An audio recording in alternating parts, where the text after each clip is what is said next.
طرز بے دل میں ریختہ کہنا اسد اللہ خان قیامت ہے، تو وہ اردو جو تھے وہ طرز بے دل میں لکھنا چاہتے تھے. مولانا فضل حق خیر آبادی نے روکا انہیں، اور ان کا جو موجودہ دیوان ہے انہی کا منتخب کرتا، انہیں سمجھایا کہ میاں اردو میں شاعری کرنی ہے تو اس کا ڈنگ دوسرا ہونا چاہیے. وہ شخص تھا جس نے اس پر استدلال کیا کہ نہیں، ختم نبوت کے بعد نہ مسیح پیدا ہو سکتا ہے، نہ نذیر پیدا ہو سکتا ہے. یہ سب باتیں جو ہیں بالکل غلط ہیں. تو مولانا فضل حق غیر آبادی کو میں نے اس لیے کہا تھا ان کی بنیاد بھی عشق رسول پر تھی.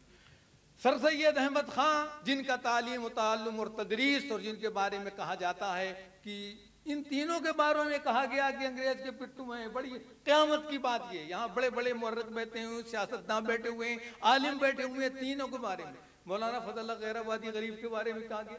انڈمان میں جو گیا سزا پائی جنہوں نے، اور جنہیں عبور شور دی گئی، اور جہاں جعفر تھانے سوری جیسے لوگ ان کے ساتھ موجود اور ان کی سوانح حیات موجود اور سب کچھ اس میں لکھا ہوا، اس کے باوجود ان کے ساتھ کیا ظلم کیا گیا. ان کے ساتھ مولانا برکات احمد، ان کی برکاتی صاحب کی کتاب بھی اس سلسلے میں دیکھنے لائق ہے، اور امتیاز حق بھی اس سلسلے میں دیکھنے لائق ہے. مولانا فضل حق خیر آبادی کے بارے میں کہا گیا، جیسے سمجھتے ہیں کہ آج کل اخبار میں خبریں آتی ہیں کہ فلاں صاحب کو مشیر بنا دیا گیا، وہ فلاں نکلے، وہ اصل نہیں تھے، وہ نکلے. کیا دلیل کیا دی جاتی؟ دلیل یہ دی جاتی ہے کہ وہ مولانا فضل حق خیر آبادی جن کو سزا دی گئی انڈمان کی، وہ نہیں ہیں جنہوں نے اس فتوے پر دستخط کی تھی، بغاوت کے فتوے پر. وہ نہیں ہے. وہ کون ہے؟ وہ ایک نئے مولوی فضل حق خیر آبادی کہیں سے پکڑ کر کے لائے گئے، اور ثابت یہ کیا گیا کہ یہ فضل حق خیر آبادی ہیں جنہوں نے دستخط کی تھی. گویا برطانیہ حکومت اتنی نامعقول، اتنی بے خبر اور اتنی بے علم تھی کہ گویا دستخط کی کسی مولانا فضل حق خیر آبادی نے، اور بند کر دیا انہوں نے مولانا فضل حق خیر آبادی کو. اتنا بڑا ظلم تاریخ میں. یہ واقعات ہیں، میں بالکل تاریخ بیان کر رہا ہوں، یعنی اس میں کوئی مدح کی کوئی بات نہیں ہے، اس پہ غور کرنے کی بات. مولانا فضل حق خیر آبادی، ان کے معاصر، ان کے ساتھ جو بند ہیں جزیرے میں، وہ کتابیں لکھ رہے ہیں، اور وہ ہم خیال بھی ان سے نہیں عقیدتاً، اس کے باوجود ان پر اتفاق نہیں کیا جا رہا. کہا جا رہا ہے کہ نہیں، یہ فضل حق خیر آبادی دوسرا. سر سید احمد خان کے بارے میں میں یہ کہا کرتا ہوں، اس زمانے کے علماء جو سر سید کے معاصر کہلاتے ہیں، مجھے کوئی ایسی تحریر دکھائی جائے کہ سر سید احمد خان تو انگریز کے پٹھو تھے، لیکن وہ کون شخص تھا جو انگریزوں کی بغاوت میں بڑی بڑی کتابیں لکھ رہا تھا. مجھے بتایا جائے، میرے علم میں بتایا جائے کہ وہ کون سے لوگ تھے جو بغاوت پر کتاب. اسباب بغاوت ہند 1858 میں سر سید احمد خان نے لکھ دی. میں کہتا ہوں کہ یہ وہ زمانہ تھا، وہ مارشاء اللہ کا زمانہ تھا. یہاں ایوب خان کے اور ضیاء الحق کے مارشاء اللہ میں کسی کی ہمت نہیں تھی کہ کوئی بیان دے دے، کوئی کتاب لکھ دے. 1858 میں بغاوت اسباب ہند جو لکھی، اس میں اس نے یہی لکھا نا کہ حضور والا برطانیہ کو سمجھانے کی کوشش کی، سارا قصور مسلمانوں کا نہیں، آپ کا بھی قصور. غلطیاں آپ کی ہیں، لارڈ ڈلہوزی کی پالیسی کی غلطیاں ہیں جس کی بنا پر مسلمان مشتعل ہوئے. اتنی بات بھی کوئی کہنے والا نہیں تھا. پھر دوسرے بات یہ کہ لارڈ میور نے جو لائف آف محمد کتاب لکھی، یہ سلمان رشدی کی جیسی کتاب تھی. اور لارڈ میور جو تھا لائف آف محمد کا مصنف، وہ معمولی آدمی نہیں تھا، وہ لیفٹیننٹ گورنر جنرل رہ چکا تھا، بڑے عہدے پر فائز تھا، لارڈ تھا. اس کی کتاب تھی. سر سید احمد خان انگریزی نہیں جانتے تھے، کونسل کے ممبر تھے مسلمانوں کی طرف سے، آخری عمر میں ہو گئے تھے، لیکن وائس رائے کونسل میں انگریزی کے سوا کوئی زبان نہیں بولی جا سکتی تھی. ہندوؤں میں تو راجہ موہن رائے کب گریجویٹ ہو چکے تھے، 1828 میں برہمو سماج بنا دی تھی. ہزاروں مسلمان جو تھے انگریزی بولنے والے، اردو کوئی انگریزی بولنے والا مسلمانوں میں نہیں تھا. سر سید احمد خان غریب تھے، کہتے تھے کہ مسلمانوں کی بات پہنچانی ہے. کیا کرتے تھے؟ جیسے بچے آج کل انگریزی رٹتے ہیں، gentlemen and ladies I want to say, یعنی اس کو بیٹے سے سید محمود سے لکھواتے تھے، جسٹس امیر علی سے لکھواتے تھے انگریزی میں، اور آئینے کے سامنے رکھ کر کے اسے انگریزی اردو میں لکھ کر کے رٹتے تھے، اور رٹنے کے بعد جا کر کے وائس رائے کے کونسل میں تقریر کرتے تھے، اس لیے کہ مسلمانوں کی بات انگریزوں تک پہنچانا ہے. پھر لارڈ میور کی کتاب جو لائف آف محمد سلمان رشدی کی کتاب جیسی کتاب تھی، آخر کیوں نہیں اس کا جواب کسی کو لکھنے کی ہمت ہوئی؟ کیوں نہیں لکھا گیا؟ نہیں جانتے تھے. پڑھوا کے سنی، اور تاریخی بات ہے، انہوں نے کہا کہ اگر اس کتاب کا سننے کے بعد اگر جواب نہیں لکھ لیتا تو پھر میری بخشائش نہیں ہوگی، جواب اس کا لکھنا فرض۔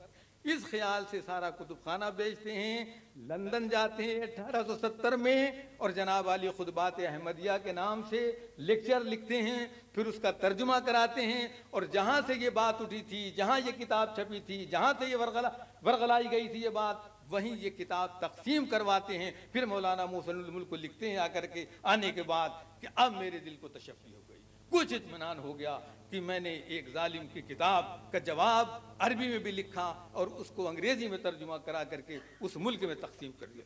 پھر میں پوچھتا ہوں کہ ڈبلو ہنٹر کی کتاب سب نے پڑھی ہوگی، اور انڈین مسلمان، اور انڈین مسلمان بہت بڑی تاریخی کتاب ہے۔ اس میں مسلمانوں کے خلاف جو زہر اگلا گیا ہے، مذہبی اعتبار سے، سیاسی اعتبار سے، بار بار یہ کہا گیا ہے، یہ الفاظ استعمال کیے گئے ہیں کہ یہ نامعقول کبھی قبضے میں نہیں آئیں گے، ان کی گردن دبوا دینا چاہیے، انہیں دفن کروا دینا چاہیے، انہیں ڈھونڈ ڈھونڈ کر کے مروانا چاہیے، اور یہ کبھی قابضوں میں نہیں آئیں گے۔ بڑی پس منظر کے ساتھ کتاب لکھی ہے، کسی نے تبصرہ نہیں کیا، صرف سر سید احمد خان ہیں جنہوں نے ڈبلو ہنٹر کی کتاب پر ایک طویل تبصرہ لکھا، ان کے مقالات میں موجود ہے۔ تو سر سید احمد خان کو یہ کہنا کہ انگریز کے پٹھو ہیں، کہہ دینا تو آسان ہے، لیکن کسی مصلحت کی بنا پر خاص یعنی فوج کو تیار کر، امام احمد رضا خان صاحب کے بارے میں بھی یہی خبریں اڑائی گئیں، یہی پروپیگنڈا کیا گیا کہ وہ اس کے دشمن ہیں۔ ابھی تراب الحق صاحب نے بہت سی ایسی باتیں کہہ دی ہیں کہ مجھے امام احمد رضا خان صاحب کے بارے میں بہت سی باتیں ان میں سے کہنے کی اب ضرورت نہیں رہی کہ وہ انگریز کے سب سے بڑے دشمن اور سب سے بڑے مخالف تھے، اور ان کی فضیلتیں ایسی ہیں جو کہا جاتا ہے فاضل بریلوی، تو فاضل بریلوی یا اعلیٰ حضرت ایسے ہی نہیں کہا جاتا، بعض باتیں ان کی ایسی ہیں جو 19ویں صدی کے کسی عالم میں نہیں پائی جاتی، ان کی فضیلتیں کئی ایسی ہیں۔ ایک فضیلت تو یہی ان کی ہے کہ وہ پہلے عالم ہیں بر صغیر کے جن کے تبحر علمی کو کوئی دوسرا عالم نہیں پہنچتا، ان معنوں میں کہ وہ صرف علوم اسلامیہ، علوم دینی، علوم فقہ، علوم قرآن اور علوم حدیث کے ماہر نہیں ہیں، اس کی اور بھی ماہر ہیں، لیکن کوئی عالم ان میں ایسا نہیں ہے جو ٹگنامیٹری پر، لاگارتھم پر، الجبر پر، اقلیدیت پر، حیت پر نظر رکھتا ہو اور ان پر کتابیں بھی لکھی ہوں۔ تو یہ فضیلت صرف اعلیٰ حضرت کو ہے کہ علماء دین میں صرف وہ شخص ہیں کہ علوم جدیدہ اور علوم قدیمہ اور علوم متداولہ پر جیسی نظر احمد رضا خان صاحب کی ہے دوسرے کسی عالم کی نہیں۔ دوسری بڑی خصوصیت احمد رضا خان صاحب کی یہ ہے کہ وہ عقل کے بھی عالم ہیں اور عشق کے بھی متقن۔ یہ دونوں چیزیں مشتبہ بڑی مشکل سے ہوتی ہیں۔ پروفیسر جمیل اختر خان صاحب نے یہ بات چھیڑی تھی، اسی سے میرے پہلو نکلتا ہے کہ دونوں باتیں مشتبہ نہیں ہوتی ہیں۔ اصل میں عقل علم کسے کہتے ہیں؟ عقل اور علم اور عشق دو متضاد چیزیں ہمیشہ سے چلی آ رہی ہیں۔ عقل علم جو ہے، علمی بات جو ہوگی، عقلی بات جو ہوگی، اگر اس سے ذات کا تعلق ذرا بھی قائم ہو گیا تو پھر علم نہیں رہتا، عقل نہیں رہتی۔ عقل میں جذبات کو بالکل شامل نہیں ہونا چاہیے، اور عشق کی بات تو ذات سے متعلق ہو کر کے ہو ہی نہیں سکتی۔ گویا دو متضاد باتیں ہیں کہ عقل کو سبھی ساتھ لے کر کے چلنا ہے اور پھر عشق کو بھی ساتھ لے کر کے چلنا ہے۔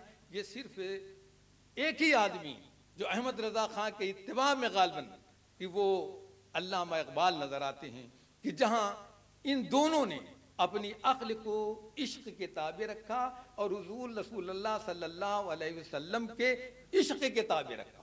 علامہ اقبال نے کہا تھا کہ کافر بیدار دل اندر حرم، اندر پیش صنم، کافر بیدار دل پیش صنم، بہ ز دیندارے کہ خفت اندر حرم، بہ ز دیندارے کہ خفت اندر حرام۔ اور جو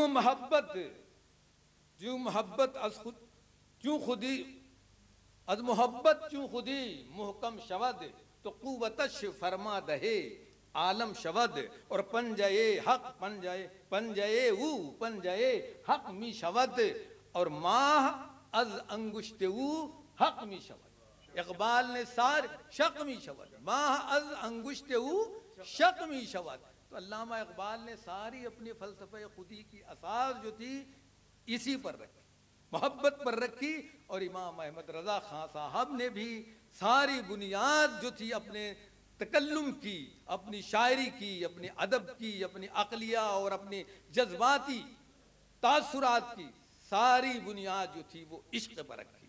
پھر اسی عقل اور عشق کے جذبے کے ساتھ دونوں نے سیاست میں بھی وہی کام کیا کہ جو انہیں کرنا چاہیے تھا۔ احمد رضا خان صاحب نے بھی مسلم لیگ کا ایک طرح سے ساتھ دیا اور دو قومی نظریے کی پابندی کی۔ علامہ اقبال بھی آخر اسی طرف آئے، لیکن کیوں کامیاب ہوئے؟ کامیاب اس لیے ہوئے کہ بالکل راہ راست پر تھے، حضور رسول اللہ صلی اللہ علیہ وسلم کی محبت میں ڈوبے ہوئے تھے اور انہیں کے اشارے پر کام۔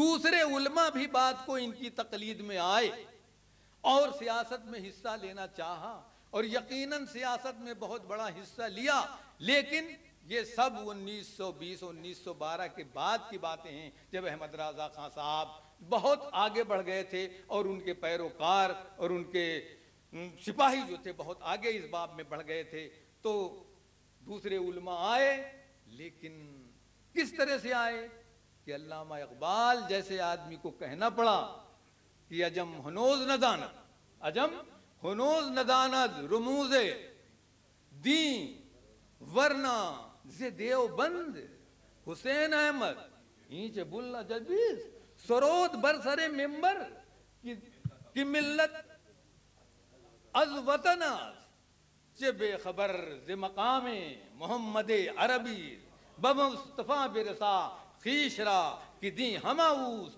اگر بہو نہ رسیدی تمام بلحدیث۔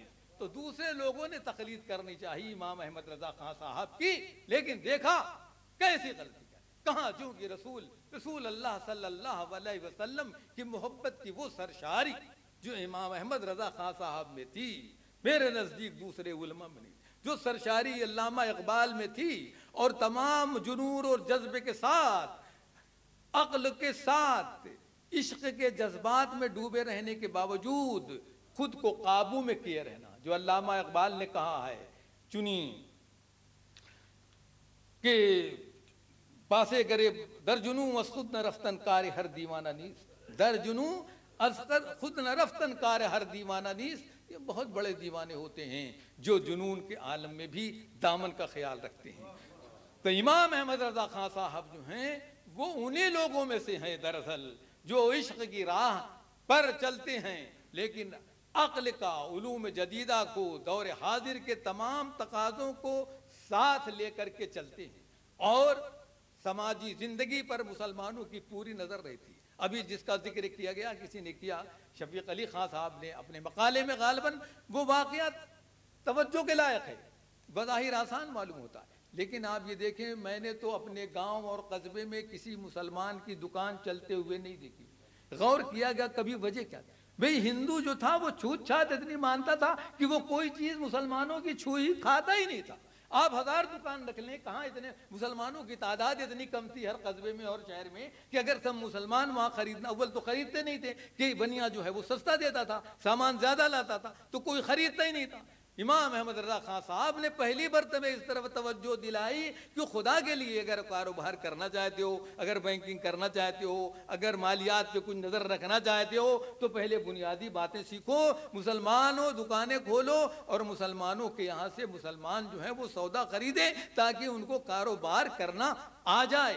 یہ نظر جو ہے معاشیات میں، یہ نظر جو ہے معاشیات کے معاملے میں یہ رکھنے کی ضرورت تھی جو لوگوں میں نہیں تھی۔ امام احمد رضا خان صاحب نے پہلو میں ہمارے جو محفلیں تھیں پہلے ہی سے غلط راستے پہ، سن 1906 میں مسلم لیگ بن گئی تھی۔ ذرا سے آپ کو بتانا چاہوں گا سن 1906 میں مسلم لیگ بن گئی، کس نے بنایا؟ نواب محسن الملک صاحب نے ڈھاکہ میں بلائی جماعت، لوگوں کو خطوط لکھے کہ بھئی یہ آ جائیے مل کر کے ایک جماعت بنائیں گے۔ بڑے بڑے لوگ آئے، لوگوں نے کہا کرایہ بھیج دو۔ مولانا محسن الملک نے 8,000 روپے کاکس اینڈ کاکس بامبے سے قرض لیے اپنی ذاتی گارنٹی پر. یہ تاریخ کی بات ہے. ڈاکٹر واسطی بھی نے لکھی ہے, ڈاکٹر حمید نے بھی لکھی ہے, سارے ہسٹورین نے لکھا ہے. اور سن 1906 میں قرضہ لیا. بدقسمتی یہ کہ سن 1907 میں محسن الملک کا انتقال ہو گیا.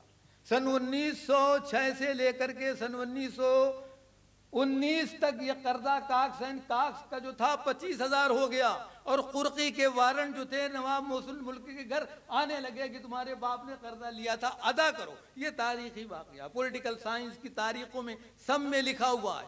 کہاں جاتے؟ میں مالیات میں مسلمانوں کی کمزوری کا ذکر کر رہا تھا. کوئی قرض, کسی نے کہہ دیا کہ صاحب ہم تو اپنے کرائے سے گئے تھے, کسی نے کہا کچھ, یہ قرض. اس میں بھی کب مسلمانوں کی توجہ بڑھی؟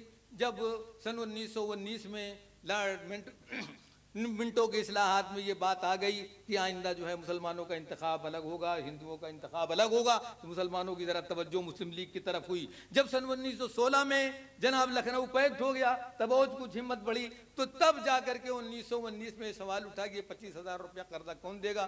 اس میں زیادہ راجہ محمود آباد نے اور پھر آغا خان نے, کچھ دوسرے لوگوں نے ادا کیا. تب جا کر کے یہ 12 سال میں 14 سال میں یہ قرض ادا ہوا, اور اس طریقے سے مسلم لیگ قرض چھوٹی. مسلمانوں کا یہ عالم تھا. اس عالم میں امام احمد رضا خان صاحب کے اس بیان کو دیکھیے کہ جب تک آپ مسلمانوں سے سودا نہیں خریدیں گے, دکانیں نہیں لیں گے اور قرض لینا نہیں چھوڑیں گے, اس وقت آپ کی ترقی نہیں ہوگی. تو ان کی بصیرت کا بیان معاشیات کے حوالے سے, سماجیات کے حوالے سے, سیاسیات کے حوالے سے اور دینیا کے حوالے سے تو ابھی مولانا تراب الحق نے ساری باتیں بیان کر دی. لیکن میں کہتا ہوں کئی رخوں سے اگر ان کے زندگی کو اور ان کے علم و فضل کو اور ان کے مسائل کو دیکھیں کہ آپ کو اندازہ ہوگا کہ اگر 19ویں صدی میں امام احمد رضا خان جیسا جید عالم, مفکر, مبصر, سیاست کا شعور رکھنے والا, معاش کا شعور رکھنے والا نہ پیدا ہوتا, تو میں یقین سے کہتا ہوں کہ آج مسلمان بڑے خسارے میں.